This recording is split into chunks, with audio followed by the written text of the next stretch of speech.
Hello बच्चों, आज हम पढ़ने वाले हैं प्रोज का chapter 1 a letter to God written by G L. Phillips. और इस चैप्टर मोस्ट इम्पॉर्टेंट चैप्टर्स में से एक है जो आपके एग्ज़ाम में आता है, बोर्ड एग्ज़ाम में आता है। तो चलिए स्टार्ट करते हैं चैप्टर को। और चैप्टर की स्टार्टिंग देखिए, एक्टिविटी कुछ दी गई है, ये हमारे एग्ज़ाम में नहीं आएगा इसलिए हम इसको नहीं देखेंगे। हाँ, ये छोटा सा एक जो है जो अंतर्देशी चला करती थी जिस पे चिट्ठियाँ लिखी जाती थी, क्योंकि ये लेटर इसी पे लिखे जाते थे, तो ये फॉर्मेट दिया गया है, कुछ इसी तरह का होता था। देखिए 50 पैसे लिखा ना, यहाँ पे एक स्टैम्प लगता था, एक टिकट लगता था, यहाँ पे लगता था, उसके बाद ये चिट्ठी आगे, और ये डेट स्टैम्प यहाँ पे लगता था। ये देखिए स्टैम्प का लगा हुआ है, यहाँ मोहर लग जाती थी, और इस तरह से ये चिट्ठी फिर आगे फॉरवर्ड कर दी जाती थी। तो चलिए चैप्टर को स्टार्ट करते हैं इन लाइनों के साथ में। The house, the only one in the entire valley, sat on the crest of a low hill. From this height, one could see the river and the field of ripe corn, dotted with the flowers that all which promised a good harvest. ये जो story की starting है, ये एक ऐसे घर की बारे में डिस्क्रिप्शन दिया जा रहा है। जो मेन इसका कैरेक्टर है उसी का ये घर है, जो मेन हीरो है इस कहानी का, जो मेन मुखिया है उसी के बारे में है, और उसी के घर की ये बात बताई जा रही। तो ये पूरा घर पूरी वैली में, यानी कि पूरी जो घाटी है वहाँ पे एक अकेला मकान है, और ये लो हिल पे है, यानी कि हिल्स में भी जो लो हिल है वहाँ पर है ये। और उस जहाँ पे ये मकान है वहाँ उस हाइट से अगर कोई खड़ा होकर के देखे तो दूर दूर तक हरियाली दिखाई देगी। जो राइप कॉर्न है, पके हुए जो कॉर्न है, यानी कि भुट्टे के या मक्के के जो पेड़ हैं वो दिखाई देंगे, और नदी दिखाई देगी, फूल दिखाई देंगे, और अच्छी सी फसल आपको तैयार नज़र आती हुई दिखाई देगी। यानी कि यहाँ पे खड़े होकर के अगर कोई देखता है इस हिल से तो काफ़ी कुछ दूर दूर तक नज़र आएगा। The only thing the earth needed was a downpour, or at least a shower. Throughout the morning, Lancho, who knew his feats intimately, had done nothing else but see the sky towards the northeast. यहाँ लैंचो नाम के character की entry हुई है। तो लिखा है कि लैंचो सुबह से ही जो आसमान की तरफ देख रहा है, और वो जानता है अपने खेत की क्या ज़रूरत है, और वो नॉर्थ ईस्ट की तरफ देख रहा है, और देख रहा है कि उधर थोड़े बहुत बादल नज़र आ रहे हैं, तो उसको उम्मीद है कि मे भी बारिश हो जाए। और अपने खेतों की तरफ जब वो देखता है तो उसको पता है कि ज़्यादा नहीं, अगर हल्की बारिश हो जाए तो उसकी फसल बहुत अच्छी हो जाए, क्योंकि बहुत हल्की ही क्षार की ज़रूरत है, बहुत क्षार की ज़रूरत है। अब वो सोच रहा है क्या, कहता है now we are really going to get some water woman. अपनी वाइफ से कहता है कि लगता है अब हमें जो है, जो पानी जितनी ज़रूरत है वो अब उतना बारिश का पानी हमें मिल जाएगा हमारी फसल को। The woman who was preparing supper replied yes God willing. उसकी वाइफ बोलती कि हाँ सही कह रहे हो, भगवान की भी यही इच्छा है। The older boys were working in the field while the smaller ones were playing near the house until the woman called to them all, come for dinner. Wife उसकी खाना बना रही है, और जो बड़े लड़के हैं वो बाहर काम कर रहे हैं खेतों में, जो खेत है वहाँ पे। while the smaller ones, जो छोटे बच्चे हैं वहीं पास, घर के ही पास में खेल रहे हैं, और वो लेडी आवाज़ देती है कि सब लोग आ जाओ डिनर करने के लिए। It was during the meal time that, just as Lancho had predicted, big drops of rain began to fall. और जैसे ही वो डिनर करने के लिए रेडी ही हो रहे होते हैं, तब तक जैसा कि लैंचो ने प्रिडिक्ट किया था, प्रिडिक्शन मीन्स होता है भविष्यवाणी करना। जैसे लैंचो ने भविष्यवाणी की थी कि बारिश हो सकती है, बारिश की बूंदें गिरनी शुरू हो गई, और कैसी बड़ी बड़ी बूंदें। In the north east huge mountains of clouds could be seen approaching. North east की तरफ अगर निगाह दौड़ाते, नज़र दौड़ाते, तो उधर बादल नज़र आ रहे हैं, ऐसा लग रहा कि बादल चले आ रहे हैं। The year was fresh and sweet. हवा ताज़ी थी और बहुत ही मीठी, मिठास भरी थी, यानी कि बहुत अच्छी फीलिंग आ रही थी उस हवा से। The man went out for no other reason than to have the pleasure of feeling the rain on his body. Lencho बाहर जाता है, घर से बाहर निकलता है, और वो उस बारिश को अपनी बॉडी पर महसूस करना चाहता है, और खुश होना चाहता है क्योंकि वो खुश हो रहा है कि बारिश अब शुरू हो गई है, अब उसकी फसल अच्छी तैयार होगी। When he returned, he exclaimed, लेकिन जब वो बाहर से अंदर अपने घर के अंदर आता है तो क्या बोलता है? These aren't raindrops falling from the sky, they are new coins. आके बोलता है कि नहीं, ये बारिश की बूंदें तो नहीं लग रही कि जो आसमान से गिर रही हैं, ऐसा लग रहा है कि नए सिक्के गिर रहे हैं। The big drops are 10 cent pieces and the little ones are 5s. कहता है जो बड़ी बड़ी ड्रॉप्स हैं, बड़ी बूंदें हैं, वो ऐसा लगता है जैसे 10 सेंट के पीसेस गिर रहे हों, और जो छोटे हैं वो ऐसा लगता है कि 5s के वो सिक्के हैं, यानी कि 5 सेंट गिर रहे हैं। तो अपने यहाँ रुपया चलता है ना, वहाँ पे सेंट, वहाँ पे मुद्रा का नाम क्या है? सेंट। तो वही यहाँ पे लिखा। अगर आपको समझना है तो ऐसे आप समझ सकते हो कि आपकी अपनी लैंग्वेज में 10 पैसे और 5 पैसे, है ना, केवल समझने के लिए। लेकिन आपके आंसर में आपको क्या लिखना होगा? सेंट, ठीक है। लेकिन आपकी मेमोराइज करने के लिए, दिमाग में ध्यान रखने के लिए आप उसको अपनी करेंसी में उसको रिलेट कर सकते हैं।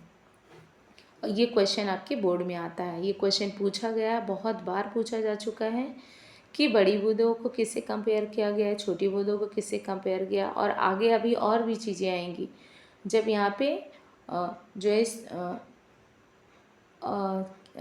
सॉरी, जो और भी चीज़ें हेल स्टोन्स जब गिरेंगी तो उसको कंपेयर किया गया है कि किस तरह से वो कैसे लग रहे हैं। तो आगे जैसे जैसे लाइंस बढ़ेंगी तो एक एक लाइन बहुत इंपॉर्टेंट है, इस बात का ध्यान रखिएगा। With a satisfied expression, he regarded the field of ripe corn with its flowers draped in a curtain of rain. अब उस सेटिस्फाई तो है, उसके भाव देख के लग रहा है कि हाँ, उसको थोड़ी राहत मिली कि बारिश शुरू हो गई है और उसकी फसल को जितनी बारिश की ज़रूरत थी अब उतनी बारिश मिल जाएगी।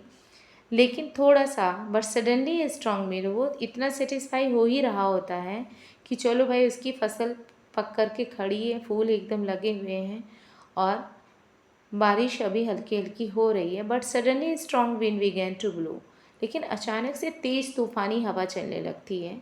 And along with the rain very large hailstones began to fall, लेकिन अचानक से बड़ी बड़ी जो है ओले गिरने लगते हैं, बारिश के साथ में ओले भी गिरने लगते हैं।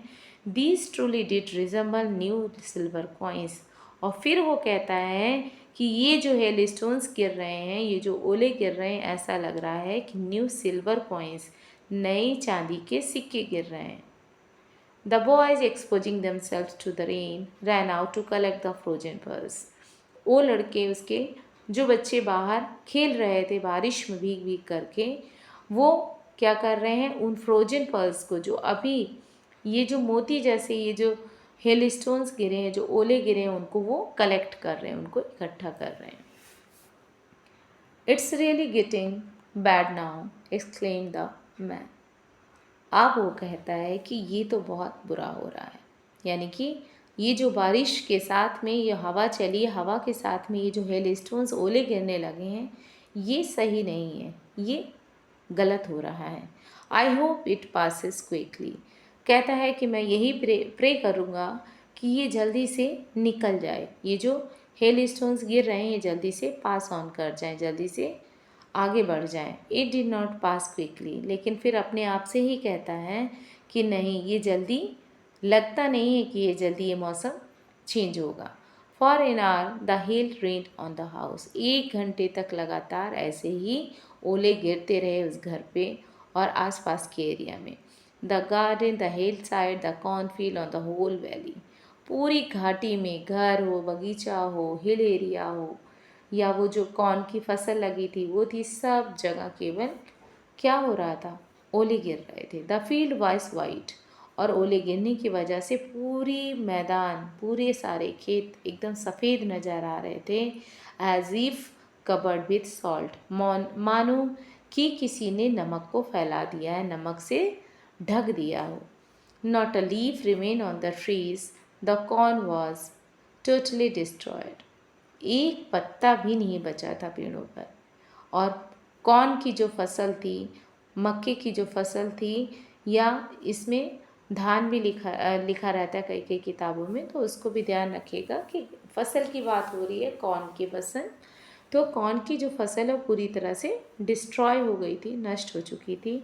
The flowers were gone from the plants, जो पौधों पर जो फूल लगे थे वो सारे जा चुके थे। Lencho's soul was filled with sadness, और लेंचो का दिल जो था वो दुख से भरा हुआ था। When the storm had passed, और जब तूफान गुजर गया, he stood in the middle of the field and said to his sons, वो खेत के बीचों बीच में खड़ा हुआ और अपने बेटों से बोला, अ plague of locust would have left more than this. The half has left nothing. The hail has left nothing. कहता है कि अगर टिड्डियाँ आई होती, उन्होंने अटैक किया होता इन खेतों पर, तो टिड्डियाँ क्या होती हैं, बहुत सॉफ्ट कोपलों को खाती हैं, बहुत सॉफ्ट पत्तियों को खाती हैं। तो कह रहा है कि अगर वो उनका अटैक हुआ होता, उनके झुंड का अटैक हुआ होता, तो शायद कुछ बचा भी होता इन पेड़ों पर, क्योंकि वो कोमल पत्तों को खा करके चली जाती। लेकिन ये जो तूफ़ान आया, ये जो ओले ओले का जो तूफ़ान आया, इसने तो कुछ भी नहीं छोड़ा। This year we will have no corn, इस साल हमारे यहाँ कोई भी फसल नहीं होगी। That night was a sorrowful one, वो रात बहुत ही दुख भरी थी। All our work for nothing, कहता है जितनी मेहनत की सब व्यर्थ गई, कुछ भी नहीं मिला। There is no one who can help us, कोई भी नहीं है यहाँ पे आसपास के पूरे इस घाटी में, क्योंकि एक अकेला मेरा ही मकान है, यहाँ कोई भी नहीं है जो हमारी मदद करेगा। Will all go hungry this year, इस बार हम सब भूखे रहने वाले हैं पूरे साल। आगे है, but in the hearts of all who lived in the solitary house in the middle of the valley, there was a single hope, help from God. सब कुछ तो बर्बाद हो चुका है, पूरी फसल खराब हो चुकी है, लेकिन लैंचो एक इतना सीधा सच्चा किसान है, उसको भगवान पर इतना भरोसा है, वो अभी भी उम्मीद लगाया हुआ है भगवान से। और क्या सोचता है, कहता है don't be so upset even though this seems like a total loss, remember no one dies of hunger. अपनी फैमिली से, अपनी वाइफ से, अपने बच्चों से कहता है कि परेशान मत हो, ये जो भी हुआ है, ये जितना बड़ा भी नुकसान हुआ है, इसकी चिंता मत करो। याद रखो कि कोई भी भूखा नहीं मरता, भले हमारे पास कुछ भी नहीं है, लेकिन हम भूखे नहीं रहेंगे। That's what they say, no one dies of hunger, और इसीलिए सभी कहते हैं कि कोई भूखा नहीं मरता है। All through the night लैंचो thought only of his one hope, the help of God. पूरी रात वो परेशान था और केवल एक ही उम्मीद लगा करके वो इंतज़ार कर रहा था, कि वो उम्मीद कौन था, गॉड, हेल्प ऑफ गॉड, कि भगवान उसकी मदद करेंगे, इंसान करे या ना करे। Whose eyes as he had been instructed, उसकी उनकी जो आँखें हैं, उनकी जो आशीर्वाद है, वो हमारे ऊपर हमेशा उनकी निगाह रहती है, हमेशा वो सही रास्ता दिखाते हैं। सी एवरीथिंग, हर चीज़ देखते हैं, even what is deep in one's conscience, और यहाँ तक कि भगवान किसी के अंतर आत्मा में क्या चल रहा है ये भी जान जाते हैं। Lencho was an ox of a man, Lencho बहुत ही मेहनती किसान था। And working like an animal in the fields, और जब वो काम करने लगता था खेतों में तो बिल्कुल जानवरों की तरह, इतना मेहनती था, वो बहुत मेहनत करता था। But still he knew how to write, लेकिन उसे समझ अभी भी ये आ चुका था कि क्या वो करे, क्या लिखे, है ना। अब उसकी समझ में आया था कि उसे हेल्प लेनी है तो किसकी लेनी है, गॉड की लेनी है, और उसके लिए उसे चिट्ठी लिखनी होगी, और सोचता है कि मैं क्या उसमें लिखूं। The following Sunday at daybreak he began to write a letter which he himself would carry to town and place in the mail. It was nothing less than a letter to God. और जब सुबह होती है, दिन निकलता है, सूर्य निकल आता है, वो जो राइटर है, वो जो लेखक है, यानी कि चिट्ठी लिखने वाला लैंचो, वो चिट्ठी जो लिखता है उसको ले करके कहाँ जाता है, अपने आप खुद ले करके टाउन जाता है, प्लेस इन द मेल, और ये वहाँ के बॉक्स में डाल देता है, खाने में जा कर के डाक जो जहाँ पे डाली जाती है उस बॉक्स में डाल देता है। और कहता है खुद से, it was nothing less than a letter to God. कहता है कुछ और थोड़ी डाला, एक चिट्ठी तो डाली है भगवान के नाम। God, he wrote, if you don't help me my family and I will go hungry this year. और वो चिट्ठी लिखता है तो सबसे पहले भगवान को संबोधित करता है, कहता है हे भगवान, if you don't help me, अगर आप मेरी मदद नहीं करोगे, मैं और मेरा परिवार इस साल पूरे साल भूखा रहने वाला है। आई नीड 100 पेसोस, मुझे केवल 100 पेसोस की ज़रूरत है कि मैं अपनी खेत को दोबारा बो सकूं, and to live until the crops comes, और तब तक रहूं वहाँ पर जब तक फसल तैयार नहीं हो जाती है। बिकॉज द हेल स्टॉर्म, क्योंकि ये जो तूफ़ान आया था, ये जो ओले गिरे थे, इसने सब कुछ नष्ट कर दिया। He wrote to God on the envelope, उसने एक चिट्ठी लिखी और सबसे ऊपर लिखा to God. Put the letter inside, उसके अंदर चिट्ठी डाली। एंड स्टिल ट्रबल, अभी भी वो बहुत परेशान था। वेंट टू टाउन, वो कस्बे गया। एट द पोस्ट ऑफिस, और पोस्ट ऑफिस में he placed a stamp on the letter, उसने उस चिट्ठी पर स्टैम्प लगाया, मोहर लगाई। And dropped it into the mailbox, और उसके बाद मेल बॉक्स में, डाक का जो बॉक्स था उसमें उसने डाल दिया। One of the employees, who was a postman, also helped at the post office. और पोस्टमैन जो था, वहाँ का एम्प्लॉय जो था पोस्ट ऑफिस का, वो उसने हेल्प की इसकी। बेन टू हिज बॉस, हाँ लेकिन क्या हुआ जो पोस्टमैन, जो वहाँ का एम्प्लॉय था पोस्टमैन, उसने भी पोस्ट ऑफिस की हेल्प की। और क्या बताया, बेन टू हिज बॉस, अपने बॉस के पास भागते हुए गया। लाफिंग हार्टली, और बहुत खुश था। Showed him the letter to God, और उसने चिट्ठी हाथ में पकड़ रही थी, पकड़ रखी थी, उसको हंसते हंसते दिखाते हुए कह रहा है कि चिट्ठी भगवान के नाम किसी ने लिखी है। Never in his career as a postman had he known that address. और कहता है कि पूरी मेरी ज़िंदगी जो इतनी सालों की नौकरी हो गई है, इतने बड़े कैरियर के, मैं कभी भी ऐसी चिट्ठी और ऐसा पता नहीं देखा। The postmaster, a fat, amiable fellow, also broke out laughing.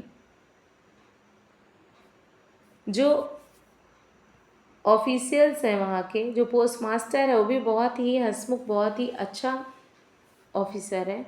वो जब ये सुनता है तो वो भी हंसी रोक नहीं पाता और हंसने लगता है। But almost immediately he turn serious, और फिर अचानक से वो सीरियस हो जाता है। Tapping the later on his desk, और उस चिट्ठी को डेस्क पर रखता है। कमेंटेड, और कमेंट करता है, क्या बोलता, व्हाट फेथ, कहता है क्या भरोसा है भगवान पर, कितना अडिग अटूट विश्वास है ईश्वर पर इस इंसान का जिसने चिट्ठी लिखी है। I wish I had the faith of the man who wrote this letter.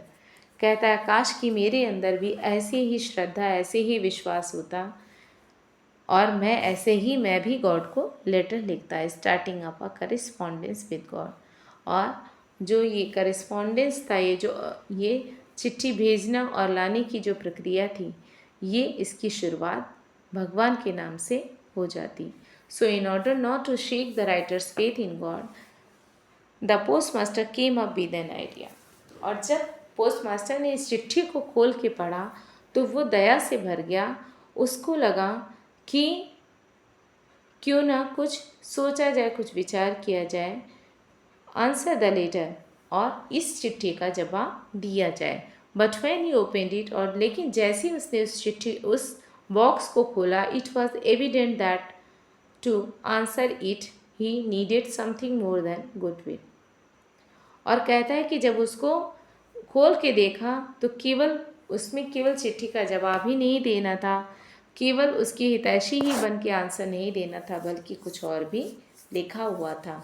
Ink and paper, ink और पेपर, पेपर पर इंक से लिखा हुआ था। But he stuck to his resolution, he asked for money from his employees, he himself gave part of his salary. और उसके बाद वो अपने एम्प्लॉयज़ को बुलाता है, इस चिट्ठी के बारे में बताता है, और आपस में डिस्कस करते हैं वो सब कि हम इस चिट्ठी का आंसर देंगे और उसको पैसे भी भेजेंगे। And several friends of his were obliged to give something for an act of charity. और जो पोस्ट मास्टर था और उसके जो फ्रेंड्स थे वो भी इस चीज़ से बहुत खुश थे कि ये जो हेल्प होगी एक उनकी मदद होगी। It was impossible for him to gather together the 100 pesos, क्योंकि वो जानता था कि उसके लिए पॉसिबल नहीं है इतनी बड़े रकम को इकट्ठा कर पाना। So he was able to send the farmer only a little more than half, और इसीलिए वो उस किसान को कुछ थोड़ा सा ही देने की सोचता है जितना वो अरेंज कर सकता है। He put the money in an envelope addressed to Lencho, वो एक एम्बलप में, एक लिफाफे में कुछ पैसे रखता है और लैंचो के एड्रेस पर उसको भेज देता है। With it a letter containing only a single word as a signature God, और वो जो चिट्ठी है उस पर कुछ भी नहीं लिखा है, खाली एड्रेस पे टू गॉड लिखा हुआ है और कुछ भी नहीं लिखा है। तो ये चैप्टर यहीं पर स्टॉप करते हैं। नेक्स्ट वीडियो बनाएंगे इसके आगे का, और अभी तक का जो भी पढ़ाया गया आई थिंक आपको समझ में आ चुका होगा, और अगर नहीं आया तो एक बार फिर से वीडियो को देख लीजिएगा, अच्छे से समझ लीजिएगा। जो ये क्वेश्चंस बीच बीच में दिए जा रहे हैं आपको रिवीजन कराने के लिए, इनको सॉल्व करके देख लीजिएगा तो आपको आइडिया भी लग जाएगा कि इसी टाइप के क्वेश्चंस आपके प्रोज में आएंगे, और इन्हीं क्वेश्चन का आंसर आपको लिखना है पैसेज में, और उसके बाद क्वेश्चन आंसर भी आएंगे। तो अगर आपको ये वीडियो अच्छा लगा हो तो लाइक कीजिएगा, शेयर कीजिएगा, सब्सक्राइब कीजिएगा। Thank you so much for watching this video.